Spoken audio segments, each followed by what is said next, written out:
Olá, sejam todos muito bem-vindos para mais um programa do Desenvolve Vale. O Desenvolve Vale trata aqui de assuntos diversos. Nós falamos de política, nós falamos com empresários, nós falamos de comportamento e hoje nós vamos falar das pessoas, mais especificamente a questão psicológica das pessoas.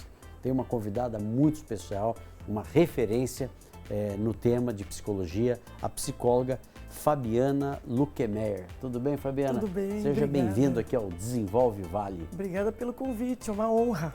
Não, eu te acho bastante famosa, Fabiana, porque sempre você está nas telas aí trazendo informações importantes, né? É gostoso. A área da comunicação é gostosa, né? É boa, é boa. E esse tema de psicologia, o pessoal fala que foi depois da pandemia. Depois da pandemia todo mundo fala, nossa, fiquei meio assim, meio assado. Eu tive problema na memória, minha memória ficou um pouquinho pior. Mas o Covid acho que interferiu mesmo Interferiu, na memória, né? Essas vacinas foram feitas muito rápidas, né? Sim. A gente sabe que teve um esforço importante para todo mundo, mas pode ser que tenha algum efeito colateral aí dessa natureza, né? Mas, Fabiana, conta pra gente. Independente de pandemia, tudo isso, a gente tem percebido que emocionalmente as pessoas estão vivendo com mais desafios. Eu conheço o seu trabalho profissional, sei que tem um enfoque maior para jovens, né? Famílias, jovens. De fato, o que está acontecendo? Existe realmente um momento em que as pessoas estão, os jovens, vivendo esse desafio comportamental, emocional? Sim, eu acho que sempre quando a gente fala, né, de educar um filho, educar alguém, é sempre desafiador educar alguém, né? Porque nós estamos pegando os nossos valores, princípios, educação, os nossos critérios para falar para alguém o que ele deve ou não fazer. Claro que nós temos essa capacidade, nós temos essa obrigação, enquanto pais ou psicólogos, educadores, de trabalhar com esse serzinho que nos vem, ou no consultório, ou eu com a minha filha, você com seus filhos, independente da idade, os pais sempre se preocupam com os filhos. São as principais referências, na sua opinião, para um filho, são os pais? Sim, ou deveria ser, né? Mas... Tanto boa quanto ruim. Se for uma referência ruim, também vai influenciar negativamente. Não tem como você tirar a ausência de um pai também, ou a ausência de uma mãe, ou uma adoção. Em todos os aspectos, né? Quando você tem a influência de alguém, isso pode ser positivo ou negativo. Mas qual que é um desafio enorme hoje para os pais? Que não é só você, Kiko, que influencia os seus filhos. Desde 2010, com a vinda dos smartphones, né? Com as telas, outras pessoas estão influenciando na educação do seu filho. E isso hoje eu diria que é um dos maiores desafios para a educação. Não só de quem está influenciando o seu filho, ou seja lá quem for, e de que forma isso está acontecendo, né? Porque a tela, da mesma forma que eu vicio em algumas drogas, álcool, a tela ela é viciante. Claro que eu não quero chover no molhado aqui. A gente está percebendo isso. Mas não tem como esse estado dopaminérgico que vem da dopamina. Todos nós gostamos de dopamina. Dopamina é uma substância que a gente busca em diversas atividades, no esporte, na tela, no jogo, nas mídias sociais. Você diz, é a satisfação dele em estar vendo alguma coisa ali? Exatamente. Eu falo que a tela, isso alimenta ego, alimenta um monte de coisa? Alimenta o meu cérebro para ter prazer. Então, cada vez que eu mexo o dedinho, cada vez que eu recebo um like, cada vez que aumento um seguidor, cada vez que eu jogo e ganho, cada vez que esses apostas, né? Hoje em dia, os jogos de apostas online, tudo isso é alimentando o seu cérebro aqui com prazer. É o hormônio do prazer. Só que existe uma dopamina pobre, que eu falo, né? É dopamina que não é rica. Qual que é uma dopamina rica, por exemplo? Quando você corre, você está com preguiça, mas você sai para correr. Perfeito. Aí no final da corrida você tem aquela satisfação, aquela endorfina. Essa é positiva. positiva, porque teve um esforço. Agora, a dopamina pobre é aquela que você, rapidinho, ela vem e só te alimenta, você vai lá e compra alguma coisa que você nem está precisando. É uma dopamina pobre. Porque senão eu não precisava, daí você se arrepende, gastou dinheiro. Ô, Fabiana, mas então assim, a referência dos pais ela é bastante forte, porém a referência hoje das telas também são muito fortes em cima dessas influências que geram nesses jovens. Sim. E frustrações, né? Também ou não? Totalmente. Falou uma palavra importantíssima. Desde 2010, Kiko, aumentou assim... Até agora, as últimas pesquisas é que em 15 anos, né, nós tivemos, agora nós estamos tendo dados efetivos da neurociência, da psicologia, da medicina, nos dando esses dados efetivos do quanto tem aumentado depressão, ansiedade, automutilação, né, você se machucar. Em jovens, nós estamos falando de jovens. Suicídio, em jovens. Que faixa etária isso hoje é mais evidente, Fabiana? Olha... a partir de 10 anos. Mas pena, aumentou, né? mais de 14 a 20 anos. E isso você atribui à questão das telas, Sim. a esse momento todo Sim. digital que as sim. pessoas estão vivendo? Sim, porque ele pode ser um bom amigo, né, nos informar, mas ele pode também, você falou a palavra certa, nos frustrar. Antigamente, pra gente se comparar um com o outro, a gente não tinha que sair na rua. Aí eu olhava, nossa, olha o Kiko, emagreceu, engordou, olha a roupa do Kiko. Agora não, você se compara o tempo todo. E as pessoas só publicam coisas boas, né? Claro. Então a pessoa está sempre naquela competição Você acha de que eu vou atingir postar aquilo. coisa ruim? Você vai falar, nossa, Fabiana, como tá, né? Entendi, Você olha posta coisa boa. Então, esse nível de comparação... Gera todo esse Gerou problema. muita frustração. E pior é que a gente sabe disso. E porque eu acredito muito, Kiko, numa superação e num reequilíbrio. Fabiana, mas você não está preocupada com essa moçada? Meu Deus, está demais, né? Eu falei, então, eu estou preocupada. Mas eu acredito num reequilíbrio das coisas. Kiko, não está proibido o celular agora nas escolas? Foi assim, ó. Ninguém morreu, né? Por causa tiro disso. certeiro. Muito bom. Eu vibrei, eu e um monte de psicólogos, educadores, professores. Maravilha. E a escola está conseguindo controlar, né? Super. Nós temos que ir para um intervalo comercial. Estamos conversando hoje com a psicóloga Fabiana Luquemeyer, falando aí dos desafios da ansiedade dos jovens. Vamos para um breve intervalo comercial, voltamos em seguida.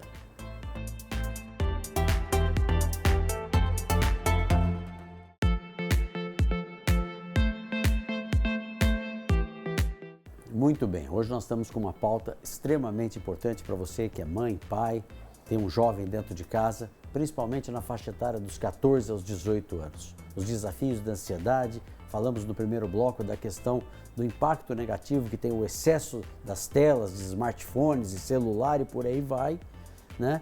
Agora, esse bate-papo aqui com a psicóloga Fabiana Luquemeyer. Fabiana, me fala uma coisa, o pai que está nos assistindo, como que ele pode intervir numa situação dessa? Como que ele percebe que o filho está criando esse grau de ansiedade? Existem sinais que os pais possam eventualmente identificar e tomar algum tipo de providência? Sim, eu sempre falo o seguinte, independente da providência que você tomar, eu falo para os pais o seguinte, que não adianta você querer conversar sobre droga, limite e tal, se você não conversa sobre a música preferida. Primeiro você tem que ter um acesso ao seu filho. E esse acesso vem do quê? De tempo, sensibilidade, um olhar, né? Tudo bem, todo mundo trabalha bastante, às vezes você está numa fase difícil, preocupado com dinheiro, se vai ser promovido ou não, ou desemprego.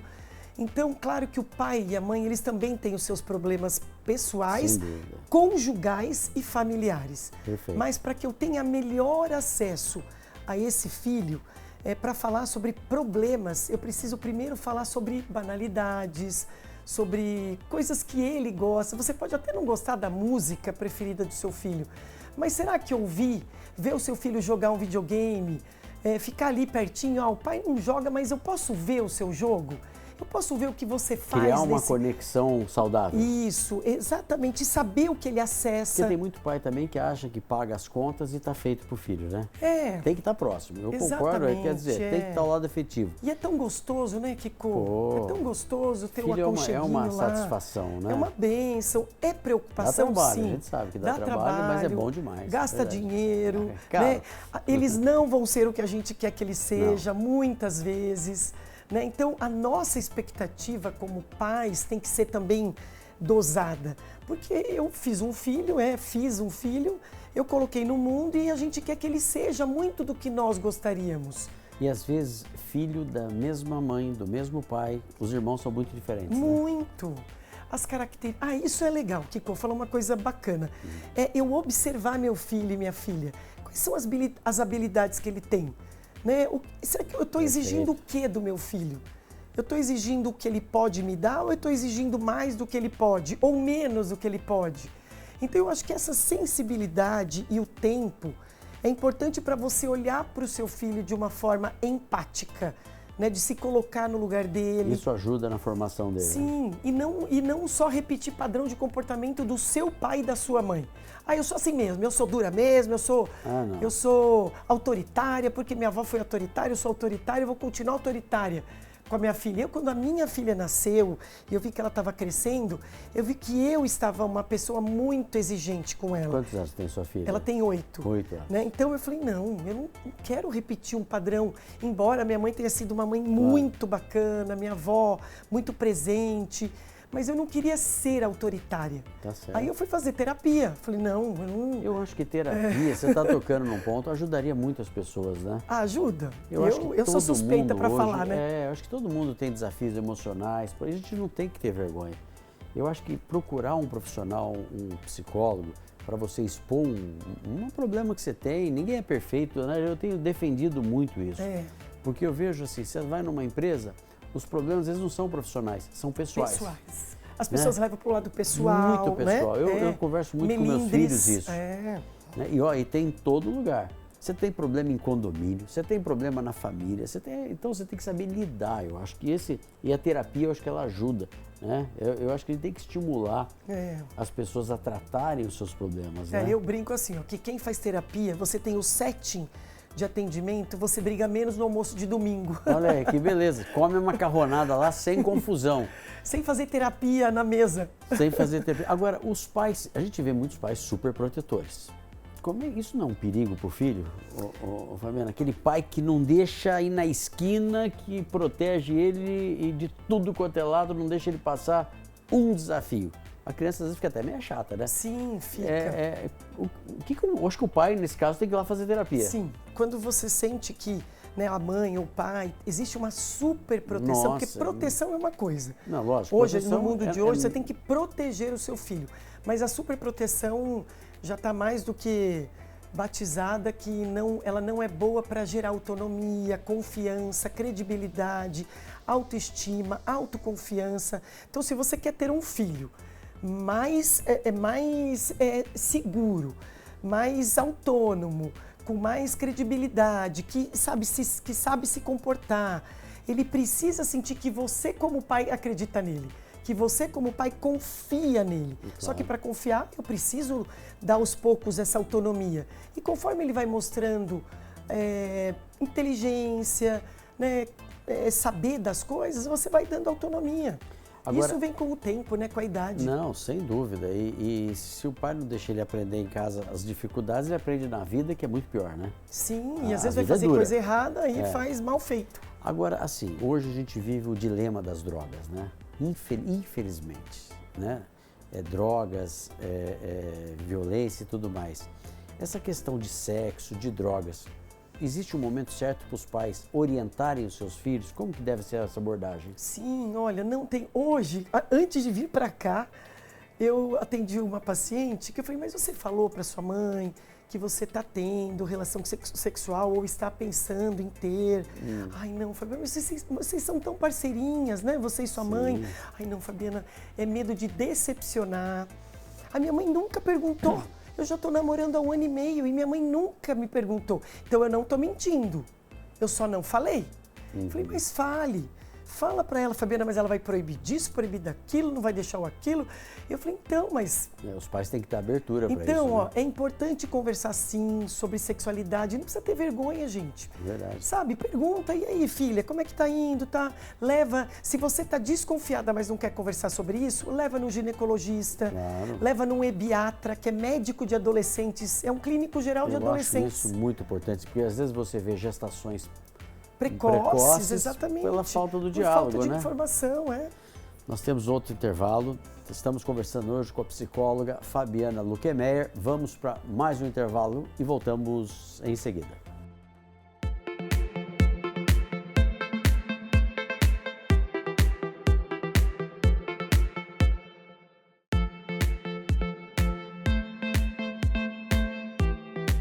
Muito bem, hoje conversando com a psicóloga Fabiana Luquemeyer, que está aqui trazendo informações importantes, né, de como lidar com os desafios na formação de um filho.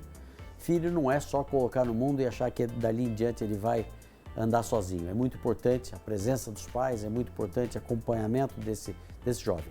Agora, Fabiana, nós estamos falando aqui de famílias que eventualmente têm a figura do pai, da mãe ou do casal ali. Mas um filho que muitas vezes não tem essa condição, por qualquer situação, ou porque o pai já morreu, ou porque a mãe não é presente, é mais desafiante ainda a formação dele? Mas você sabe, é bacana o que você falou.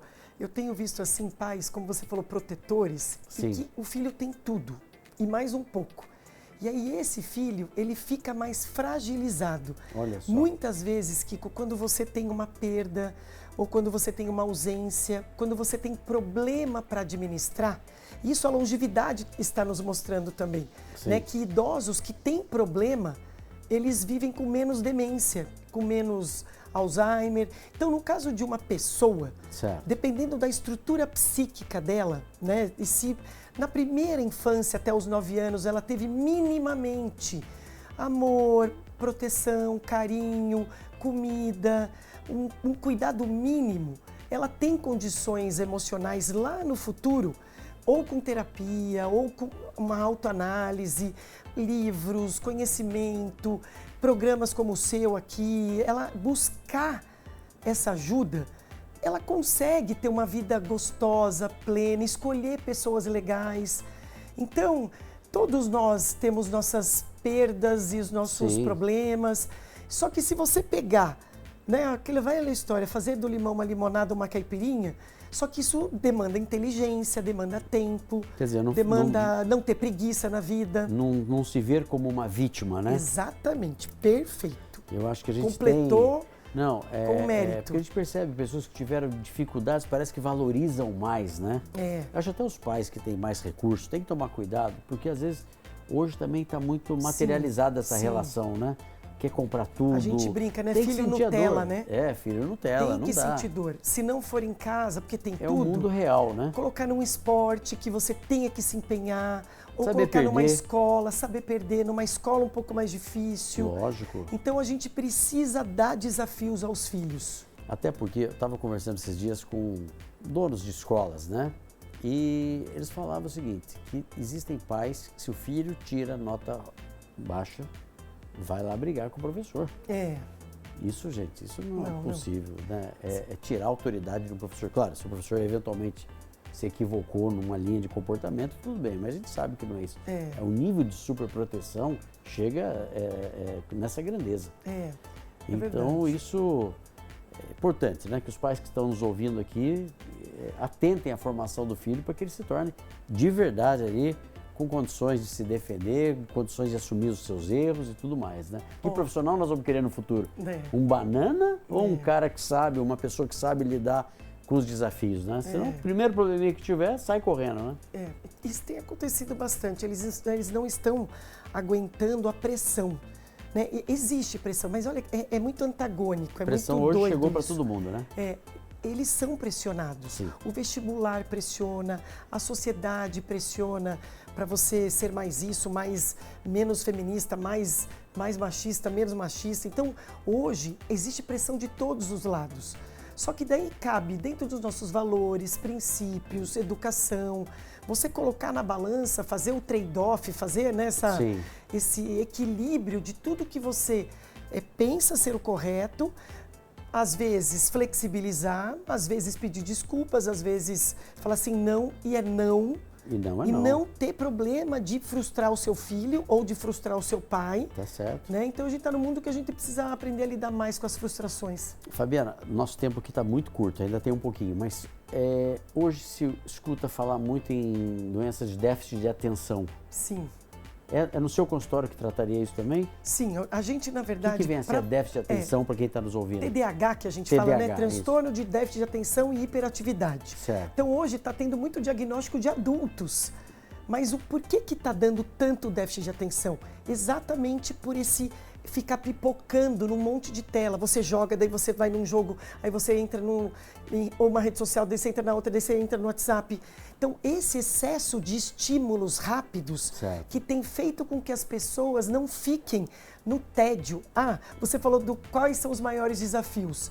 É lidar com o tédio, porque as crianças, os adolescentes e os adultos, por esse excesso de informação devido às telas, redes sociais, parte de notícia, etc e tal, esse excesso de informações e coisas que eu faço ao mesmo tempo que tem dado muito déficit de atenção e falta de foco e concentração. E isso trata com medicação e terapia? Com terapia, medicação, daí pode ser psicólogos, neurologistas, outros terapeutas, neuropsicóloga para fazer essa avaliação.